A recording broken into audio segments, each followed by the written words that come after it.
और दोस्तों, ज्ञान का सागर विद सेवा में आपका स्वागत है।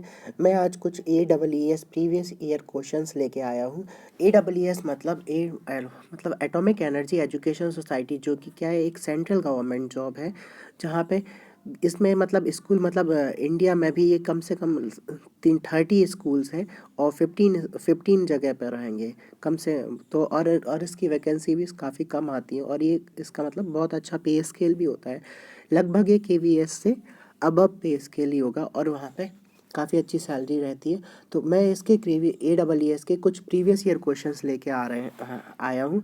आज मैं आपको लोगों को पता है, जैसे कि आप लोगों को पता है कि AEES का जो एग्ज़ाम होता है उसमें क्या होता है, सारे के सारे जो क्वेश्चंस होते हैं फुल मीडियम उनका इंग्लिश होता है। उसमें कोई भी हिंदी का क्वेश्चन मतलब इसका हिंदी का ट्रांसलेशन नहीं होता है और सिर्फ हिंदी के जो क्वेश्चंस होंगे वही सिर्फ हिंदी में आएंगे। बाकी सारा का सारा जो मीडियम होता है वो सारा का सारा इंग्लिश में ही होता है।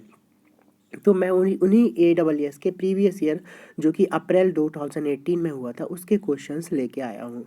इसमें अलग अलग क्वेश्चन सेक्शंस होते हैं और हर एक सेक्शंस में 10 से 15 क्वेश्चंस ही होते हैं।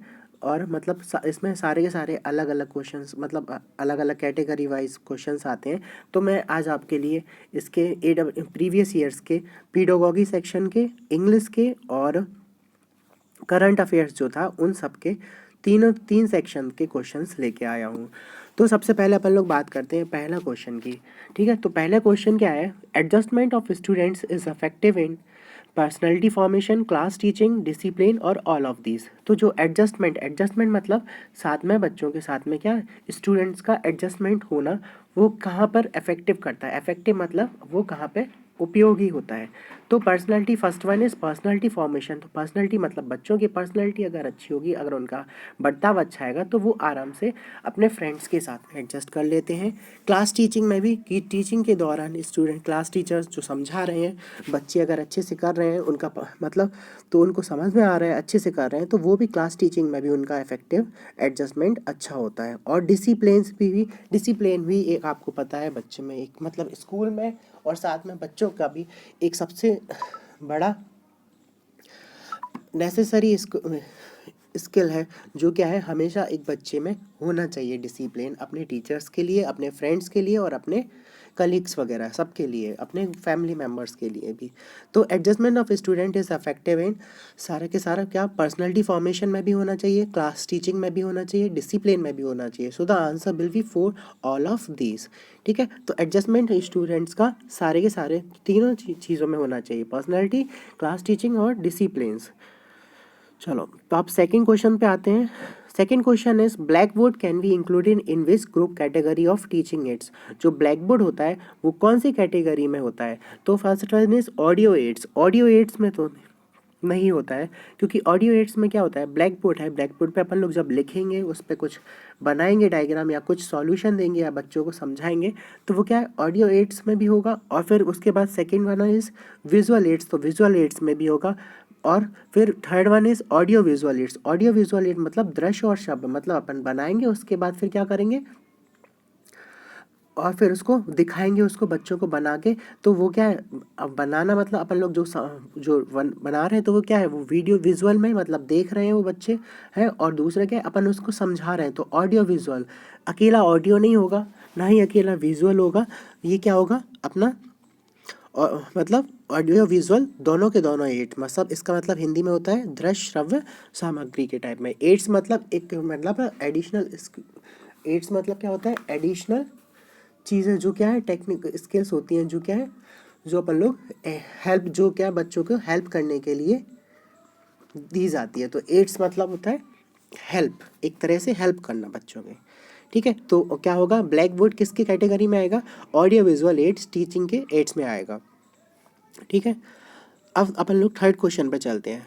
Third question is which of the following is related with the teaching skills. इनमें से कौन सा टीचिंग स्किल से रिलेटेड हैगा। तो टीचिंग स्किल से क्या, black board writing. Black board writing बिल्कुल रिलेटेड है, क्योंकि ब्लैक बोर्ड राइटिंग, और हमेशा आपको याद रखना चाहिए कि जो ब्लैक बोर्ड राइटिंग है ना, ब्लैक बोर्ड पे हम जो भी लिख रहे हैं बिल्कुल राइट नीटली लिखना चाहिए और बिल्कुल उसको बिल्कुल करेक्ट विथ प्रॉपर डिस्टेंस और मतलब स्पेस के साथ बच्चों को वर्ड्स और स्टेटमेंट्स और जो भी अपन लोग जो क्वेश्चन आंसर्स लिखते हैं, सारे कुछ जो भी लिखते हैं वो सारा का सारा नीटली लिखना चाहिए। और क्या है, सॉल्विंग क्वेश्चंस भी क्या है, एक टीचिंग स्किल का पार्ट है। क्वेश्चन को सॉल्व करना, बच्चों को समझाना, है ना, और उसके बाद बच्चों से क्वेश्चंस पूछना, ये भी क्या होता है, एक टीचिंग स्किल का पार्ट होता है। So the answer will be all of this. ठीक है, तो इसका आंसर ऑल ऑफ दिस होना चाहिए, क्योंकि टीचिंग स्किल के लगभग तीनों के तीनों पार्ट्स होते हैं। ब्लैक बोर्ड राइटिंग भी होता है, सॉल्विंग क्वेश्चंस भी होता है, आस्किंग क्वेश्चंस भी होता है। तो answer is all of this. ठीक है, चलो तो अब हम लोग फोर्थ क्वेश्चन पर चलते हैं। Fourth question is student who ask question in the class should be.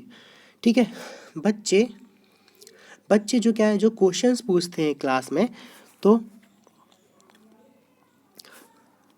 तो उनको क्या करना चाहिए, मतलब जो स्टूडेंट्स है who ask questions in the class would be, तो क्या उनको advice to meet the teacher after the class, ये तो बिल्कुल भी नहीं हो सकता है, क्योंकि एडवाइस मतलब अब क्लास के बाहर मतलब मिलना, तो मतलब बच्चे का वो उसका डिमोरलाइज हो जाएगा। क्यों, टीचर को वहीं के वहीं जब भी बच्चा क्वेश्चन पूछे, टीचर का ये हक बनता है कि वो उसको उसी टाइम पर उसको क्वेश्चंस का आंसर दे, ताकि बच्चा एक्टिव रहे और वो उसके बारे में थोड़ा सा थिंकिंग स्किल को डेवलप करे।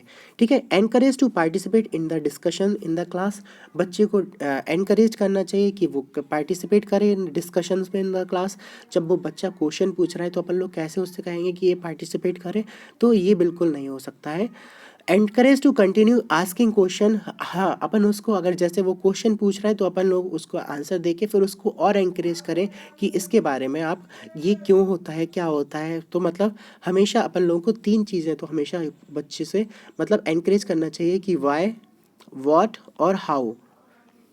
ठीक है, तो हमेशा ये बच्चे से पूछना चाहिए कि ये क्यों है, क्या है और ये कैसे हुआ। तो we should always encourage the students to continue asking questions. ठीक है, फिर उसके बाद third is encourage to search answers independently. हाँ, और उनको ये भी कहना चाहिए कि वो बच्चे क्या है, इंडिपेंडेंटली, लेकिन बट इसमें क्या आएगा कि मतलब आस्क क्वेश्चन पूछ रहे हैं, जब क्वेश्चन पूछ रहे हैं तो अब उसको ये तो नहीं कहेंगे कि आप सर्च करो आंसर। आंसर ये बिल्कुल मतलब ये थोड़ा सा सही नहीं लगता है। तो अपन लोग क्या है, उससे मतलब कंटिन्यू आस्किंग क्वेश्चन, हमेशा मतलब उसके क्वेश्चन का जवाब देना और उसको एंकरेज करना कि नेक्स्ट टाइम जब भी कोई प्रॉब्लम हो बच्चों को, तो वो फिर से और आस्क और भी क्वेश्चंस पूछे। ठीक है, इससे क्या होता है, बच्चे के अंदर एक मोटिवेशन होता है। So the answer will be three, encourage to continue asking questions. जब भी कोई बच्चा आपसे क्वेश्चन पूछता है इन द क्लास, तो उसको और एनकरेज करना कि वो हमेशा ऐसे ही क्वेश्चंस, अच्छे अच्छे क्वेश्चंस पूछता रहे।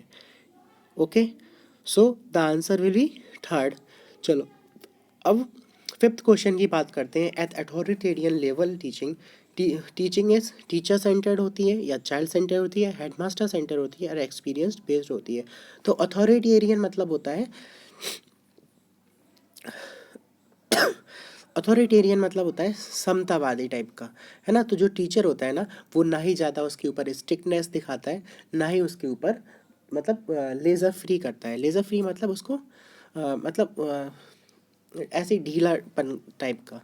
ठीक है, तो अथॉरिटेरियन टीचिंग जो होता है ना, तो उसमें हमेशा क्या होती है, वो क्या होती है, एक टीचर सेंटर्ड होती है। टीचर एक एज ए अथॉरिटी होता है और अथॉरिटेरियन टाइप का होता है। उसका नेचर जो होता है ना, वो इक्वलाइज होता है, मतलब ना ही ज़्यादा वो कोल्ड होता है ना ही वार्म होता है। वो क्या है, एक मतलब सेम काल्म कूल तरीके से पढ़ाता है। ठीक है, तो अथॉरिटेरियन लेवल ऑफ टीचिंग में हमेशा क्या होना चाहिए, टीचर सेंटर्ड होना चाहिए, ताकि वो टीचर अपने बच्चे को अच्छे तरीके से इंडिपेंडेंटली, बच्चे खुद इंडिपेंडेंट फील करे और वो भी मतलब अच्छे इंडिपेंडेंटली उसको आंसर्स का जवाब दे, और बच्चे उससे क्या हो, मोटिवेट हो और आंसर और पूछे। तो हमेशा लेवल ऑफ टीचिंग क्या होना चाहिए, टीचर सेंटर्ड ही होना चाहिए अथॉरिटेरियन टाइप में।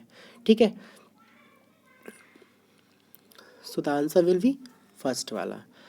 ठीक है, third sixth question who developed the interaction analysis category system in education for increasing in the teacher effectiveness. तो ये किसने डेवलप किया था, क्या डेवलप किया था, इंटरेक्शन एनालिसिस कैटेगरी सिस्टम, मतलब बच्चे का और टीचर का इंटरेक्शन करना और फिर उसके क्या है, उसको क्या है मोटिवेट करना है, उससे कुछ आगे का पूछना, ताकि बच्चे क्या है अपने आप में थोड़ा सा सिंपली महसूस ये ना करे कि वो बच्चे का मतलब कोई उसका कोई इम्पोर्टेंस नहीं देता है। तो ये अपन का फ्लैंडर्स ने ही बोला था, रेयन ने नहीं बोला था, एमिडन एंड साइमन ने भी नहीं बोला था, और रिचर्ड ने भी नहीं बोला था। तो ये इंटरेक्शन एनालिसिस कैटेगरी सिस्टम अपना फ्लैंडर्स ने डेवलप्ड किया था। ओके, नाउ चलो अपन लोग चलते हैं सेवेंथ क्वेश्चन पे। Seventh question is one of the most important theories of moral development has been proposed by।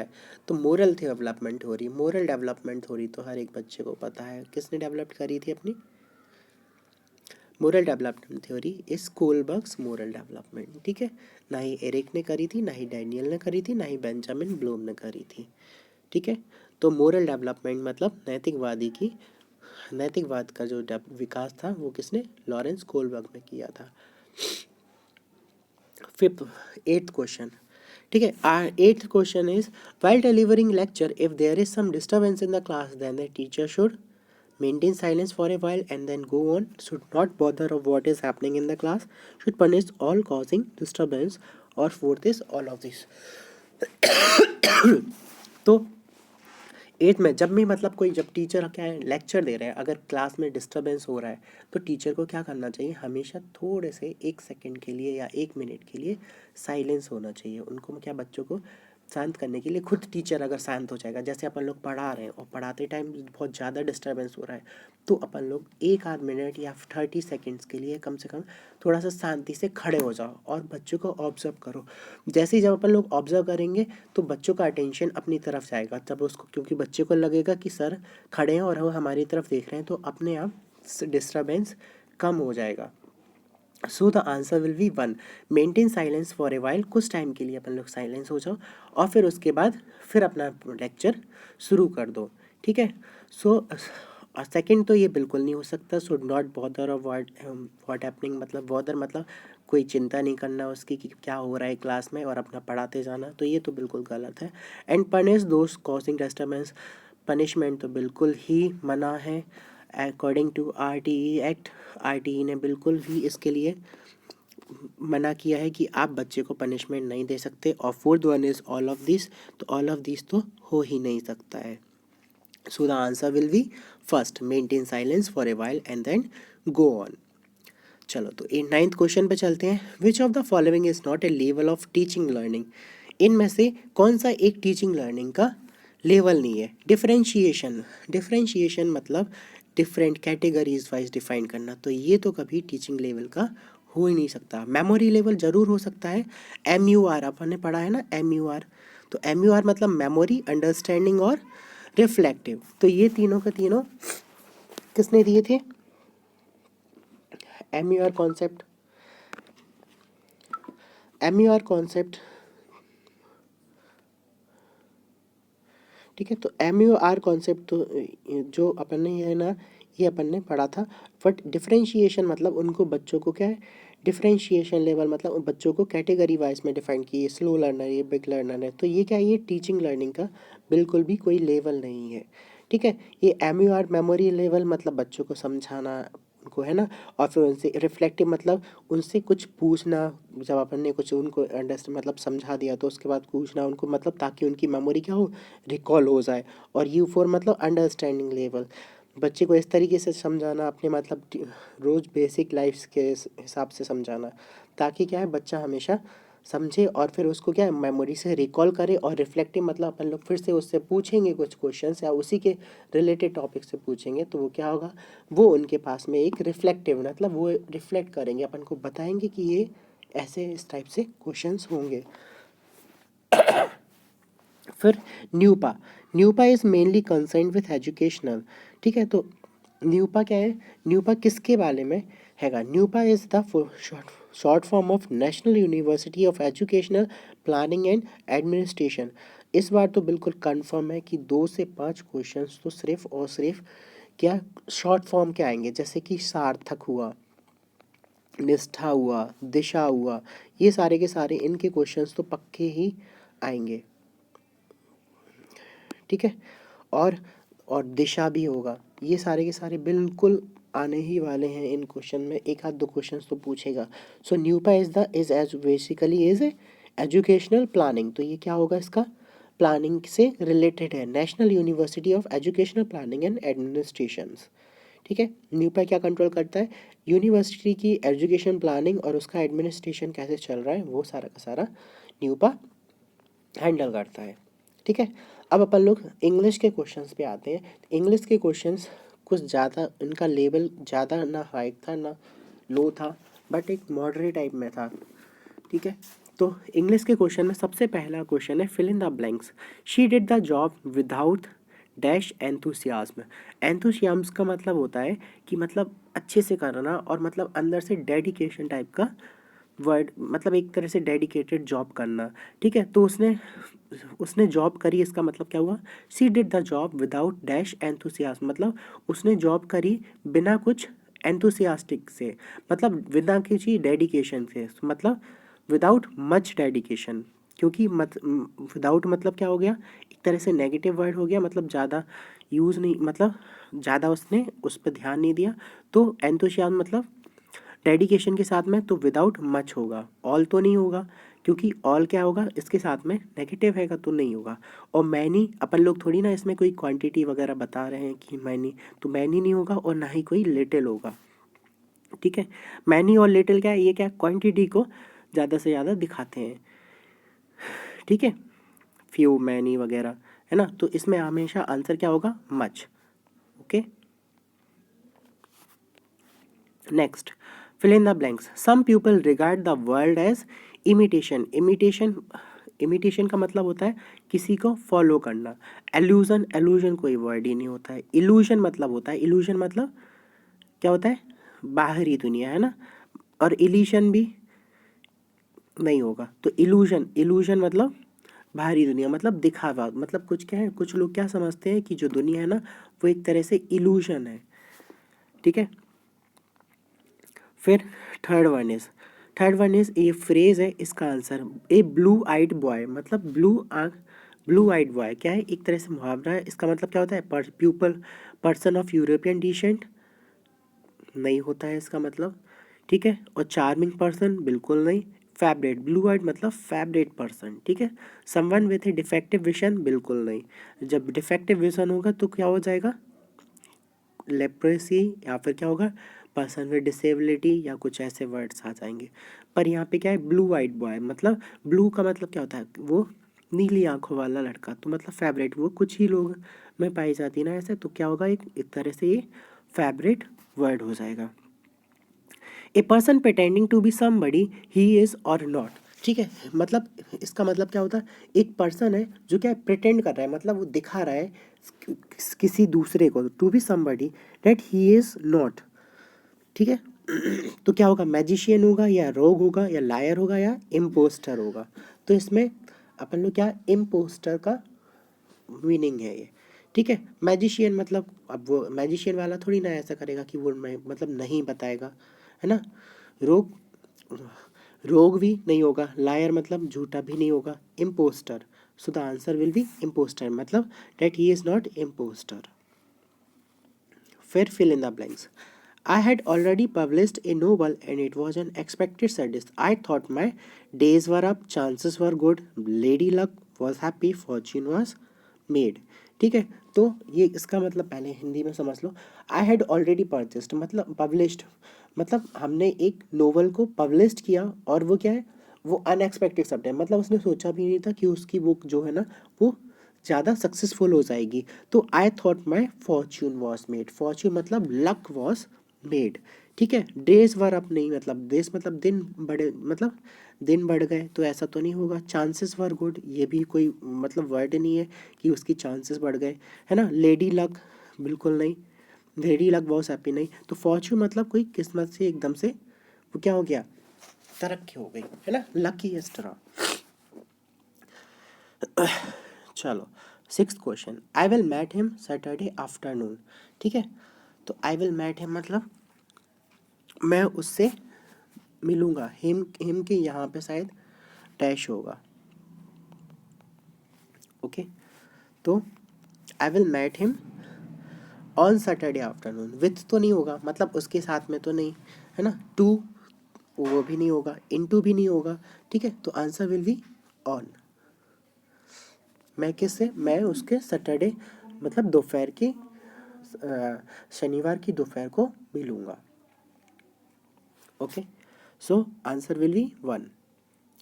7th question, a blue eyed boy, ये तो अभी किया था अपन ने, ठीक है, ये वाला फिर से रिपीट होके आ गया शायद, है ना। ए ब्लू आइड बॉय मतलब एक favourite person. I had already published in over that it was expected success, ये भी फॉर्च्यून वॉज मेड, ठीक है।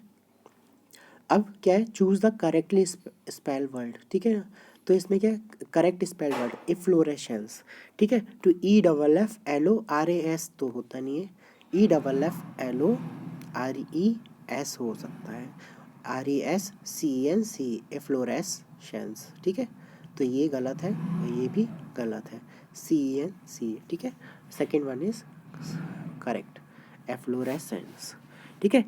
A number of star group together, a number of stars मतलब बहुत सारे स्टार्स को ग्रुप टुगेदर, उसको हम क्या बोलते हैं, कॉन्स्टिलेशंस बोलते हैं, क्या बोलते हैं, कॉन्स्टिलेशन, ठीक है। ना ही उसको कॉमेट बोलते हैं, ना ही ऑर्बिट बोलते हैं, ना ही सोलर सिस्टम बोलते हैं, क्या बोलते हैं, कॉन्स्टिलेशन बोलते हैं। अब ये करंट अफेयर्स क्या है, ये 2018 का करंट अफेयर्स के क्वेश्चंस हैं जो अभी उस पेपर में आए थे। तो करंट अफेयर्स में सबसे पहला क्वेश्चन आया था, विच IPL team is allowed to participate again in 2018 after 2 years ban। तो सबसे कौन सी टीम पर 2 इयर्स का बैन लग गया था, वो था चेन्नई सुपर किंग, ठीक है, सनराइजर्स पर नहीं लगा था, आरसीबी पर भी नहीं लगा था, और दिल्ली डेयरडेविल्स पे। सो the answer will B 4th। Second one, India's longest elevated road Hindon, Hindon कहाँ पे है, हरियाणा और यूपी का बॉर्डर के पास में, Hindon elevated road has come up in which state, ठीक है, तो हिंडन एलिवेटेड रोड कहाँ से आई थी, ये यूपी में आई थी, ठीक है, कहाँ से, हरियाणा से, ठीक है। Who is recently elected as chief minister of Tripura, उस टाइम पे जो इलेक्शन हुई होगी 2018 में, उसमें चीफ मिनिस्टर ऑफ त्रिपुरा का बताया गया, तो चीफ मिनिस्टर ऑफ त्रिपुरा के कौन थे, कौन इलेक्टेड हुए थे, Manik Saha. 4th question, who is flag bearer for Indian side at the Commonwealth Games 2018, तो कॉमनवेल्थ गेम्स 2018 में किसको इंडियन फ्लैग दिया था कि वो अपना होस्ट करके जाए, है ना, पंकज आडवाणी को नहीं दिया था, साइना नेहवाल को भी नहीं दिया था, पीवी सिंधु को दिया था, मैरी कॉम को नहीं दिया था। Okay, Kolam Ajit who passed away recently was associated with which field, जो कोलम अजीत है जो ख़त्म हो गए थे, वो किस फील्ड से रिलेटेड थे, सो द आंसर विल, वो क्या जर्नलिज्म से है, नहीं, फिल्म इंडस्ट्री से थे, यस, ठीक है, पॉलिटिक्स नहीं, लॉ भी नहीं। 6th का 3rd क्वेश्चन, देखो एक आध क्वेश्चन नासा का या एटॉमिक एनर्जी का हमेशा ही आएगा इस AEES के पेपर में, करंट अफेयर्स से हमेशा एक दो क्वेश्चंस तो आएंगे, सपोज इस बार चंद्रयान वगैरह के बारे में भी पूछ सकते हैं। तो नासा का क्या है, नासा का फुल फॉर्म क्या है, national aeronautics and space administration first plan robotics spacecraft to study outer corona of sun has been designed and built by which university, किस यूनिवर्सिटी ने बनाया था रोबोटिक स्पेसक्राफ्ट, ठीक है, और जिसकी स्टडी की थी आउटर कोरोना ऑफ सन, ठीक है, तो ऑक्सफोर्ड यूनिवर्सिटी या स्टैनफोर्ड यूनिवर्सिटी या जॉन्स हॉपकिंस यूनिवर्सिटी या हार्वर्ड यूनिवर्सिटी, तो किसने बनाया था ये बनाया था जॉन हॉपकिंस यूनिवर्सिटी ने, ठीक है। अब अपन लोग 7th क्वेश्चन की बात करते हैं। 7th question, Saikhom Mirabai Chanu has claims India first gold at 21st Commonwealth Games 2018 in which weight, कौन सी कैटेगरी के वेट में मीराबाई चानू ने ये गोल्ड जीता था, 48 केजी में या 56 केजी में या 42 में या 45 में, तो किस में जीता था ये जीता था उन्होंने 48 केजी के वेट में, सो the answer will be first. 8th question, which airport has been adjudged as the India's cleanest airport as per latest survey conducted by the AAI मतलब एयरपोर्ट्स अथॉरिटी ऑफ इंडिया कौन सा airport को सबसे cleanest airport दिया था? ये सबसे cleanest airport ये न्यूज़ में भी आया था, ना ही ये इंदिरा गांधी था, ना ही ये गोवा था, ये था मंगलुरु इंटरनेशनल एयरपोर्ट, कैंपुगेड़ा वाला। ठीक है, और ये कहाँ पे है? बेंगलोर में। हाँ, Stephen Hawkins the noted physicist has passed and he belongs to which country? Brazil के थे, चिली के थे, साउथ अफ्रीका के थे या इंग्लैंड के थे? तो ये कहाँ के थे? ये इंग्लैंड के थे, विलियम हॉकिंस। ठीक है, ये सबसे बड़े फिजिसिस्ट थे, इनको क्या है, प्राइज मिला था एक फिजिसिस्ट का। Who is the newly elected president of badminton association of India? जो न्यूली इलेक्टेड प्रेसिडेंट थे बैडमिंटन एसोसिएशन ऑफ इंडिया के, कौन थे? देवेंद्र सिंह थे या अंबुमणि रामदोस थे या हेमंता विश्व शर्मा थे या अजय सिंघानिया थे? तो कौन थे? हेमंता विश्व शर्मा। कौन थे? हेमंता विश्वा शर्मा। ठीक है, तो सारे के सारे क्वेश्चंस हो गए। आशा करता हूँ आप लोगों को ये वीडियोस पसंद आएगी और आप लाइक और सब्सक्राइब कर दीजिएगा। Thanks and have a nice day.